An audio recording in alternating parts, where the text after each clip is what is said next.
Hi everyone, this is Jim. Welcome to this Blitz chess postmortem of my Blitz game number 499. This was a special game. This was a viewer challenge. Triumphant one is David Luscombe. He's an expert. He has an over-the-board rating of over 2,000, and so he's a couple hundred points higher than mine, and as well as quite a strong Blitz player. See, he also has a 2,000 plus Blitz rating. So really good player, and he's got a chess channel called Chess 64, and I'll include a pointer to that in the description of this video. He has some cool videos there. He has some classic games. He has some chess puzzles and techniques, and as well as some of his own Blitz games and wins over some good players. So a lot of interesting content on that channel. So I can recommend you guys go check it out. But anyway, we played this Blitz game at my normal time control, which is fairly slow. He plays a lot of 3-minute Blitz, so he's probably really good at fast time controls. But this is at my speed, so 8 minutes with 4-second increments, and we got a pretty interesting game. He went for a London system, so let's put it on D4, D5. And let's add a little sound. And then knight F3. Knight F6, and Bishop F4, the characteristic move of the London system, getting it outside the pawn chain. So there's a lot of different ways that black has to respond to this. Let's see the opening book. Yeah, G6 is not the most common move here. The most common move is E6, and I've played that way myself. Sometimes you just want to play E6 and Bishop to D6 and get rid of this annoying piece here. But there's something interesting about playing with this fianchetto setup as well. So not too bad. So he continues with his setup, E3. I go Bishop G7. And now C3. Completes the pawn triangle. And castles would be a normal move. With knight BD7, we're just out of the opening book. There's only a few games with that position anyway. But in spite of this not being, say, a theoretical position, this sort of position arises quite a lot in the London system. So we're not really in unknown territory. He plays H3 here. It's a good move. Gives his bishop a retreat square. I castle. He goes Bishop D3. And now I go C5. So C5 can be played at various times. I like to get my knight here, so in case he takes, I'm ready to recapture with the piece. But that's not strictly necessary. C5 can be played earlier as well. He castles. And now I take, and this maybe is not a good move. In fact, David in his live commentary criticized it, and he's probably right. So it does release the tension in the center and gives white kind of what he's looking for with a solid setup, and reduces my chances for counterplay. So it's probably better to maintain the pawn there for a while. But I have to find moves to play. This B6 idea is pretty interesting. I kind of like that now that the Chess Engine has suggested it. I did not think about that during the game. But now you're ready to recapture with the pawn, which means this knight is free to move. And you have some more options of what to do with your light-squared bishop. It can come out along this diagonal as well. So I like that. I think that's what I'll try next time. Rook E8 is another suggestion, or C4. Now C4 is a very controversial move. It's closing off the center, although it does kick this bishop and gain a little space. But it's the kind of move that chess engines may like more than human players. Other ideas are to move this knight out with knight E4 or knight to H5. So anyway, a lot of choices here. This move that I played, C takes D4, is a sort of move I can get away with against weaker players, but I think stronger players maybe will find the right way to punish me. It looks like C takes D4, which actually is what I was expecting, is the top choice, but E takes D4 also is quite good. Now I do have some ideas here of counterattacking. This is kind of a reverse Carlsbad structure, so I can think of doing a what's it called, a minority attack with these pawns, these 3 pawns against these 4, and try and create a weakness here. But the problem is, first of all, I'm black and I'm not white, so I'm a move behind, and so it's difficult to get that going. I'm a tempo down versus the colors reversed situation. I started first going for this center play, but maybe that was a mistake. Let's see, what's the engine? The engine is recommending knight B6 or knight H5, knight E4. Rook E8. Well, Rook E8 is on the list of moves there. Knight h5 is always a move here, but the bishop just drops back to h2, so I'm not really sure what it accomplishes. And then the knight is sitting here. I guess the knight on h5 will control some of these squares, so maybe it's just going to sit there for a while and hold on to those squares. But anyway, it's hard to see that leading to a whole lot. Anything else here?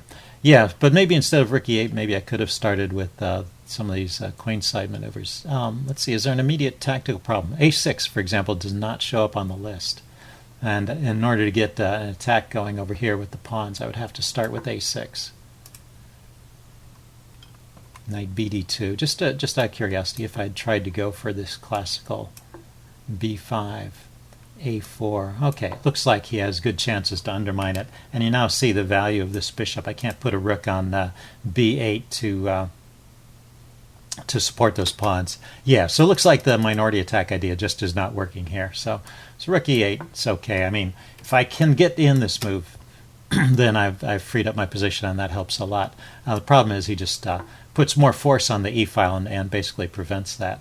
So I went with knight b6 here. Once again, pawn to b6 or knight to f8. Knight f8 is a funny idea. Knight f8 to e6. The engine is suggesting. Also b6 or e6. Okay. Yeah, I'm not really sure what the knight is doing here. I needed to really pause. b6 at least gives my bishop a square to develop, but it's kind of running out of ideas. The problem is the knight, is unlikely to find a good square there. It would take a couple of moves. Maybe it could happen. Anyway, there are still some ideas, but it gives up on contesting the center. He just develops here. I go bishop d7. I'm clearing the c file, and now he goes a4, trying to make my knight uncomfortable. Yeah, the problem with all of my plans is they're just a little bit too slow. White is playing very actively, and this is good. So the engine is recommending retreating the knight to c8. Rook to c8 maybe could have been played here. Let's put that on the board and see what happens. Rook c8, knight e5. Yeah, he gets more force on this c4 square. So even now, knight c4 is not looking too attractive. Well, let's try it though. Knight c4, he just takes it. Yeah, he just has too much force there. Yeah, I should have counted that. He's got too many pieces controlling these key squares, so it's hard for me to get counterplay here already. Knight to c8, the retreating move, is what the chess engine is suggesting. Maybe relocating to some other square after, I suppose, moving the bishop out of the way so I can recapture with the queen. Okay. I block with the pawn so that my knight can stay there for a while and I can think about some of these other redeployments of the knight. But now this knight is a bit loose here. It's defended by the queen, but David put some pressure on that knight with the queen to b3. I go bishop c6. I want to clear some squares out for this knight to get back into the game and also to defend the b-pawn. So, white has just picked up a significant edge, I guess, because of these moves. But it's not, the game is not over yet, and you'll actually see there are places where I had chances, in spite of, I think during the video it seemed kind of one-sided, but actually there were a couple of spots where I had some opportunities. So let's go forward. Knight e5, just moving his pieces forward, putting them in central positions, and I decided to trade off that knight. Already he could consider taking on c6.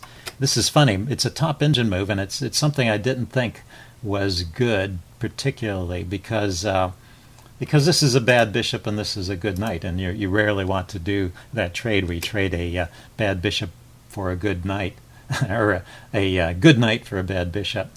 But in this particular case, it leaves behind a pawn weakness on c6 that white can exploit. So it all has to do not with the general rule, but with the particulars of the situation. So pretty interesting. Let's see. He first defended his knight. I traded. Takes back. Go knight d7, challenging the knight again. And now he does pick up on this idea and takes on c6, although apparently taking in the earlier situation would have been even stronger. Okay, I take here, and now I penetrated with the queen. And this is one of those moments. you'll see the evaluation suddenly shifts, but there's only one move that allows me to equalize. But it's this thematic e5 move. So it's just hard to find these moves when you're in a blitz game. I think I realized that there was a problem already with queen c8 because he can penetrate with his bishops. Or maybe I was surprised by that. Yeah, but his after the queen trade, his bishops take up quite a dominating role, and it's difficult for me to get anything going. But right here I have this one chance to play e5. Now, of course, my pawn is under attack, so I felt like queen c8 was forced. You'll see that's the second choice here. But e5, the counterattack, and blocking this diagonal. Let's see how this would have played out. e5. Why can't he just take that pawn? Well, I mean, I've got it defended. Let's see, what happens if he takes? Let's do it this way. Knight to c5. Ah, there's a tactic for you. Hitting his queen and his bishop. So taking is not really in the cards. Okay, so that's one tactical point. And second one is his bishop is under attack, so it needs to do something. Bishop back to g3 or h2, or bishop takes e5 would be playable too. But say he just retreats. That at least buys me a tempo to defend the c pawn here.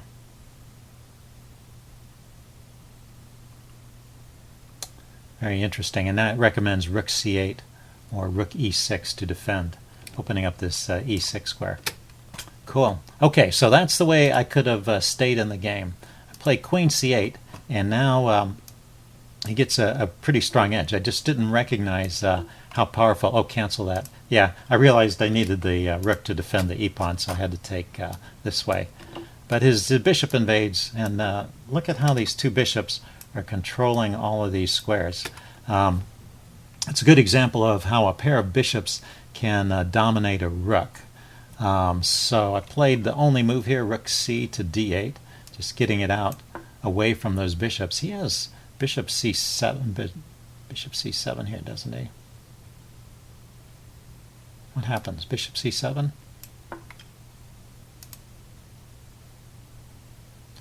Rook a8. How about bishop b7? Ah, this is kind of cute. Bishop b7, and I've got the skewer. Yeah, there's funny tactics here. So bishop has to retreat. How interesting. So bishop b7 doesn't work in this case. I mean, bishop c7 doesn't work in this case, trying to trap my rook. But bishop b7 is pretty good going after this pawn. And now I went to e5 here. I finally hit on this e5 idea. Also because I felt like my rook had no squares to go to. I could have tried knight b8. Knight b8, he takes the knight and then wins the pawn anyway. But I'm looking at the b pawn. So let's check this out. Knight b8. He takes. I take. And he grabs here, hitting my rook, so I don't have time to take. And then rook e to. Yeah, I'm losing another pawn. Rook e to c8, it says, or rook e to d8. Let's go c8. See what the idea is here. I mean, he has a couple pawns he can take. He can take this pawn, he could take this pawn, I can take this pawn. And it's recommending bishop to d7, hitting my rook again, or bishop to b5. So let's see what goes wrong with all of these different moves. How about if he just takes this pawn? Oh, the bishop is hanging. That's silly. How about if he takes this pawn? Then e6 hits the bishop. And then I take on b2. And he's got a weakness here. Interesting. So he stayed a pawn up. 3-1 over here and 3-4 over here. Yeah, so he's still a pawn up, but well, I've got this weakness to attack. And he has trouble moving it forward because my bishop is on this diagonal. So let's back up. So I should have held out. I could have held out longer with knight to b8 here. Very interesting. And then bishop takes. Let's see what his best play is. Bishop takes, rook takes, bishop c6, rook here. And then instead of taking the pawn, his best move is bishop to d7, continuing to harass my rooks. Say I go rook back to d8, then bishop to b5. And he stays a pawn up. and this pawn is loose now, so I need to play e6. Yeah, so white is better here, but well, I could play on, and I have some ideas. And the bishops are of opposite colors, so it may turn out to be kind of drawish. So right here, instead of this e5 move, e5 you see though is an interesting try here. It's the second choice, but knight b8, just kind of stubbornly defending that pawn, is the best play. Okay, but e5 is what I played, and he played d takes e5 here. So this actually is another move that kind of lets me back in the game. D takes e5, and what I need to find though, hard to find, the move rook e6, defending this way. You know, I'm so worried about this rook getting trapped, and I'm trying to find a square for it, and yet I can just leave it there and move the other rook to defend the pawn and hold on to things. Pretty interesting. Okay, but I didn't find that move. I just played bishop takes. I might have been getting a bit low on time here, or feeling the pressure. Anyway, bishop takes, he keeps an edge. Bishop to g5 was played, hitting my rook again. Let's see, bishop takes c6 is best. Yeah, it's interesting. The advantage is not as overwhelming. It felt to me like he was just winning in the game. But if you look at the engine evaluation, it's just half a pawn advantage. Pretty interesting. Okay, he went bishop g5, and now I play f6, kicking that bishop, and he dropped back to e3. All reasonable moves, keeping that edge for white. But so let's see, when's my actual mistake where I lose the game? Maybe it's the next move, rook b8. There's only a couple moves. Once again, yes, I have to find this move, rook e6.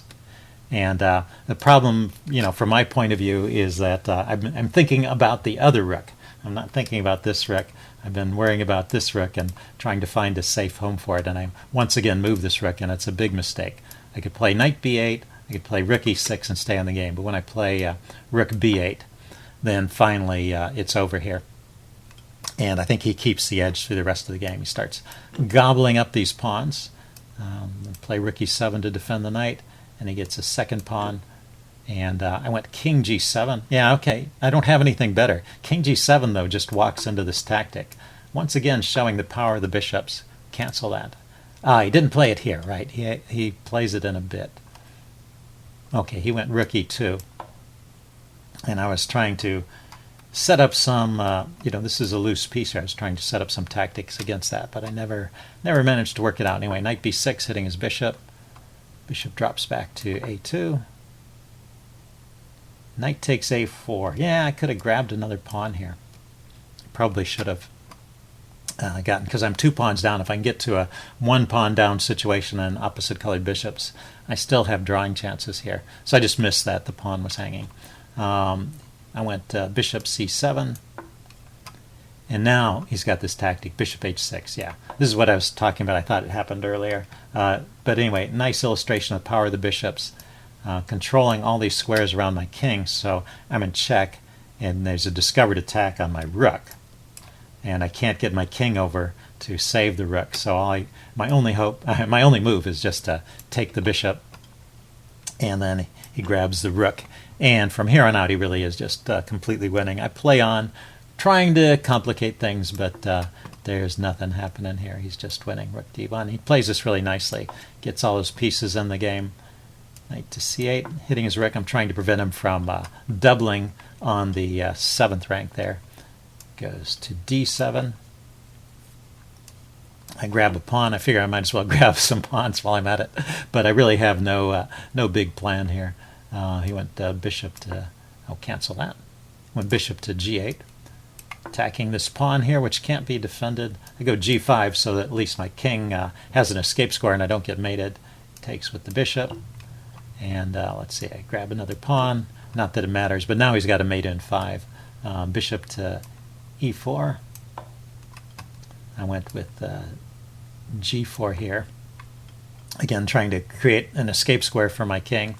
And he was once again threatening to bring the rook over here and mate me. And let's see, he goes h4, setting up the mating attack again. And I go f5, closing down that diagonal. Bishop takes, and bishop to g7. That was my idea, clearing that file so the bishop can come over and defend against the mate threat. But now his other rook gets into the game. Rook e1. I went rook rook b4.